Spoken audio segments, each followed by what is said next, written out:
nakakaranas daw po siya ng kirot nung siya ay linalabasan po ng similya. So, hello everyone! Welcome sa aking channel. Sa pagkakataong ito, tatalakayin natin ng isang topic na medyo nakakahiyang pag-usapan para sa mga kalakihan. Pero napakahalaga. Ano po yun?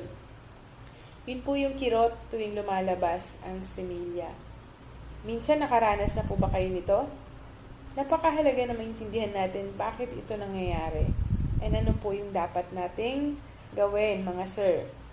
Una, mga dahilan kung bakit masakit yung paglabas ng similya. Tinatawag din po itong dysorgasmia. Masakit, painful Okay. Maraming dahilan. Ako, una, infection. Baka may infection sa inyong prostate gland o kaya sa inyong urethra or ureter. Okay? O kaya naman, baka may sexually transmitted infection. Lahat ng yan, nakakairita dun sa daluyan ng similya. So kapag may infection, masakit pag lumalabas ito. Number 2, pagbabara or blockage. Saan? Baka sa daluyan ng similya, sa vas deferens, seminal vesicle. Masakit yan pag may pagbabara. Baka may cyst, bukol, or bato dyan. Yun po yung dahilan kung bakit may pagbabara. Number 3, pelvic floor dysfunction. Baka may tension or spasm dun sa pelvic floor muscle.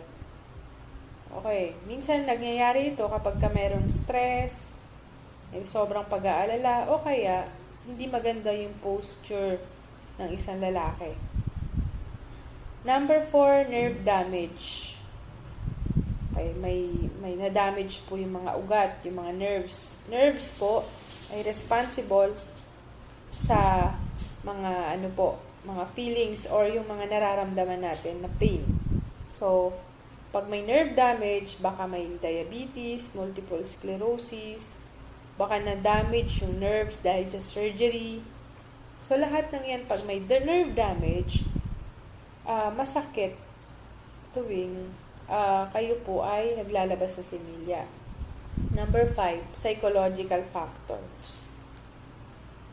Pag may stress, anxiety pala, or mga hindi kaaya-aya kayong pinagdaanan, nagdudulot din po ito ng physical pain kapag lumalabas yung similya. So, napakahalaga na wag po nating baliwalain yung ating health, yung ating mind. Kasi pagka yung ating pong isipan, kasi yung ating isipan ay nakakonekta sa ating katawan. Kailan kayo dapat magpa-check up sa doktor? Kasi minsan maraming nagkatanong sa comment section. Okay, ayaw nilang magpa-check up. So gusto nila, sasagutin ko na lang, ano ba yung dapat gawin. Mahalaga po yung check up.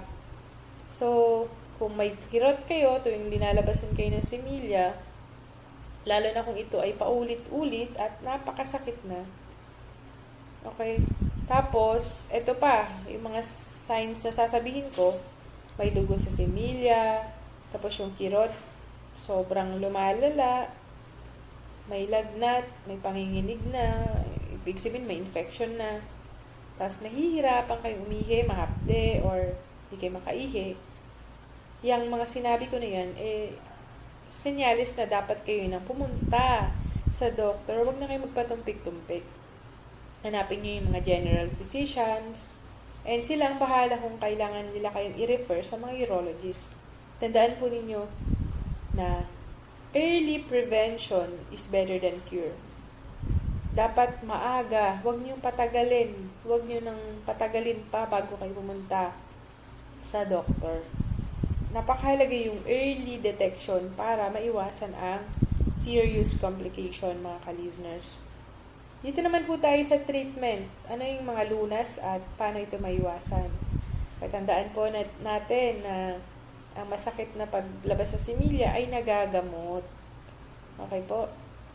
So, depende kung ano yung makita ng doktor sa mga laboratories ninyo, x-rays or ultrasound at iba pa. Depende sa resulta, dun sila maggagawa ng lunas.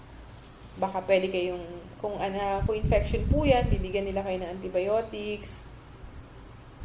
Kung problema naman po sa muscles, sa inyong pelvic floor, ire-recommenda po nila kayo na magpa-physical therapy para maturuan kayo kung paano mapalakas yung inyong pelvic muscles.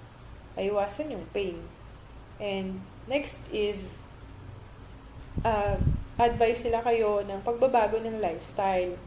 Ito po, tandaan po ninyo kung may pain kayo sa paglabas ng semilya, lagi kayong uminom ng tubig, dapat sapat, hindi yung konti lang.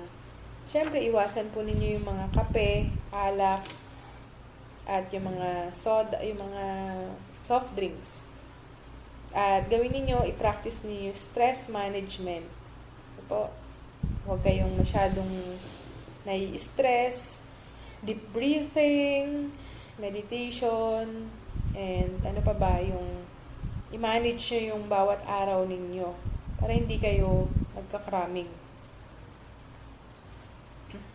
Kung sobrang lagi kayong na-stress, magpa-check up kayo sa psychologist, sa mga therapist, para malaman kung, kasi baka sa isip lang din ang problem.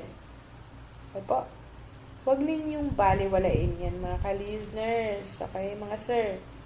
Ang pain, ang kirot, ang sakit ay isang sign or signal na meron pong problema sa inyong katawan.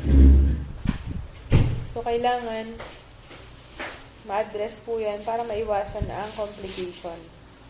So, kung nakita niyo po na ang video ito ay makakatulong po sa inyo, mag-like, share, and subscribe, and i-share niyo po sa comment section kung ano yung mga na-experience niyo po. Nandito na lamang, and thank you so much.